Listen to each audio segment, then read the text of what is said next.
শারীরিক ধকলের জেরে হৃদজনিত সমস্যা পর্যবেক্ষণে রাখা হয়েছে জনপ্রিয় গায়ককে। হৃদরোগজনিত সমস্যায় শনিবার গভীর রাত্রে বাইপাসের ধারে একটি বেসরকারি হাসপাতালে ভর্তি হলেন প্রখ্যাত সঙ্গীত শিল্পী নচিকেতা চক্রবর্তী।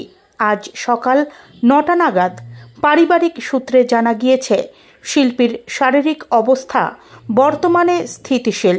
অ্যাঞ্জিওপ্লাস্ট করে হৃদযন্ত্রে স্টেন্ট বসানো হয়েছে বলে খবর। আগামী কয়েকদিন চিকিৎসকদের নিবিড় পর্যবেক্ষণে থাকতে হবে তাকে।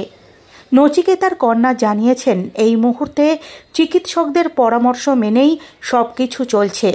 বিশ্রামই এখন সবচেয়ে জরুরি। শীতের মরশুমে টানা অনুষ্ঠান ও শোয়ের অত্যাধিক চাপ নেওয়ায় শিল্পী আগেই শারীরিকভাবে দুর্বল হয়ে পড়েছিলেন বলে পরিবারের পক্ষ থেকে জানা গিয়েছে।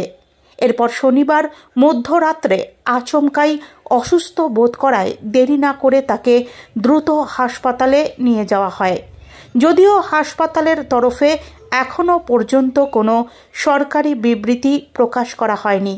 ইতিমধ্যেই তার আসন্ন কয়েকটি অনুষ্ঠান বাতিলের সিদ্ধান্ত নেওয়া হয়েছে।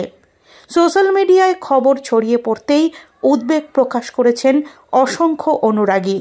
প্রিয় শিল্পীর দ্রুত আরোগ্য কামনা করে শুভেচ্ছা ও বার্তায় ভরে উঠেছে নানান প্ল্যাটফর্ম। বর্তমানে চিকিৎসকদের কড়া পর্যবেক্ষণে রয়েছেন নচিকেতা চক্রবর্তী।